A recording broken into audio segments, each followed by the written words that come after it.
फक्त हे एक सुख मिळवण्यासाठी स्त्री खूप आतुरलेली असते.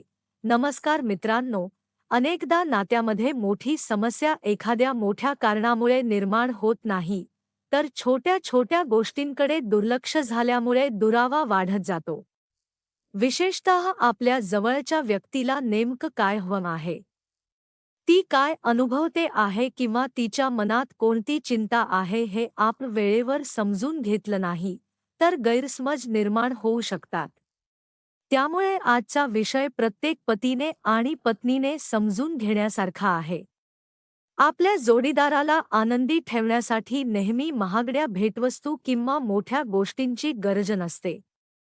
अनेकदा थोडा वेळ, प्रेमाने विचारलेला प्रश्न आणि मनापासून दिलेला आधार यापेक्षा मोठी गोष्ट नसते.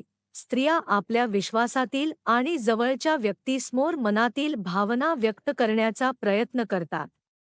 मात्र प्रत्येक व्यक्तीची बोलण्याची पद्धत वेगळी असते.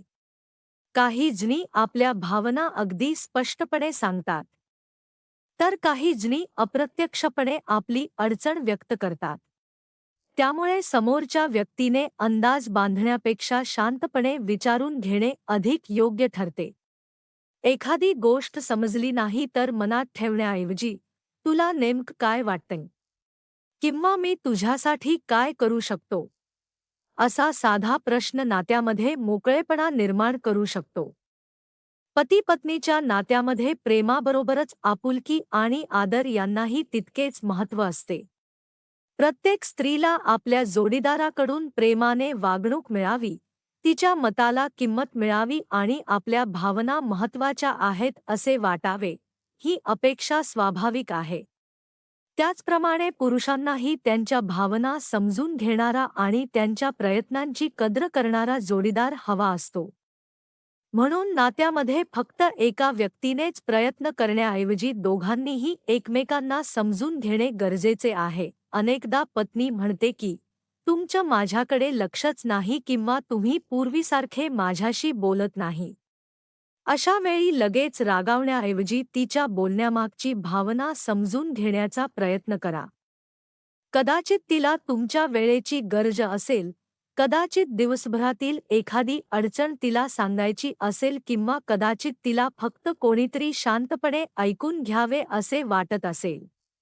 त्यामुळे प्रेम सिद्ध करण्यासाठी मोठमोठ्या गोष्टी करण्यापेक्षा रोजच्या आयुष्यात काही वेळ एकमेकांसाठी राखून ठेवणे अधिक महत्त्वाचे ठरते.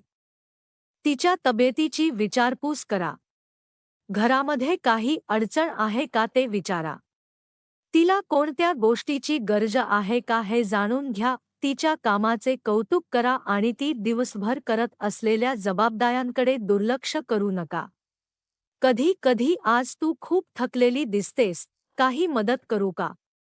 एवढे साधे शब्द देखील समोरच्या व्यक्तीला खूप आधार देऊ शकतात. मित्रांनो, मला खूप कंटाळा आला आहे असे एखादी व्यक्ती म्हणते तेव्हा त्याचा अर्थ प्रत्येक वेळी एकच असेल असे नाही. कदाचित ती शारीरिकदृष्ट्या थकलेली असेल, कदाचित मानसिक ताण जाणवत असेल किंवा रोजच्या एकसारख्या दिनक्रमामुळे तिला थोडा बदल हवा असेल.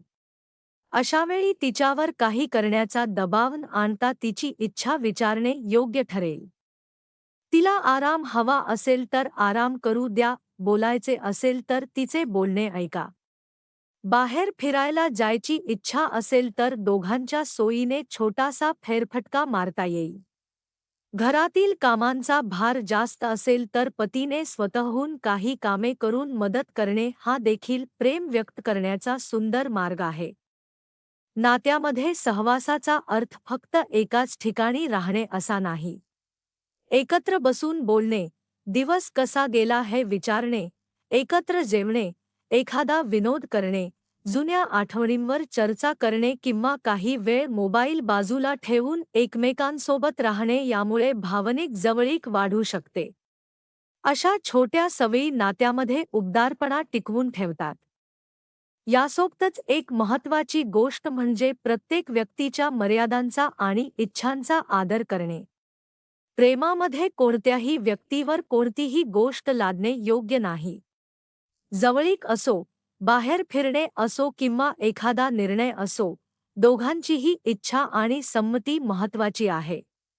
एकमेकांशी मोकळेपणाने बोलणे आणि नको आत्ता नाही किंवा मला याबद्दल अस्वस्थ वाटतंय असे सांगण्याचा अधिकार दोघांनाही असतो. शेवटी एवढेच मित्रांनो, सुखी वैवाहिक जीवनासाठी समोरच्या व्यक्तीने आपले मन वाचावे अशी अपेक्षा करण्यापेक्षा आपल्या भावना स्पष्टपणे सांगणे आणि समोरच्या व्यक्तीचे बोलणे मनापासून ऐकणे अधिक चांगले आहे.